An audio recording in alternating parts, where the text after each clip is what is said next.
这个团队呢，相信呢有很多的朋友们非常的期待。其实每个团队大家都很期待，各自都有拥有的这个粉丝。但是呢，很多的朋友们都知道，其实我们平常看来，虽然我在台上不是看得很清楚，朋友们有现场看过毛利舞，不是苗栗毛利舞演出的朋友们，请举手。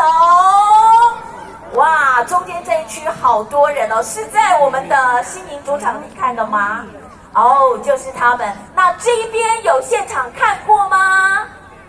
好，嘿，大声一下的不要急，我就是跟大家那边来看了对不对？好，那么慧谦要跟大家特别提醒一下等一下呢，等一下我们要郑重介绍纽西兰七股塔神龙舞团现场演出的时候呢，在中间他们每次呢在表演的每一段曲目当中，我们会有一位朋友专门是帮大家翻译这个毛利语言的。我们现场欢迎他们带来精彩又刺激的毛利舞演出。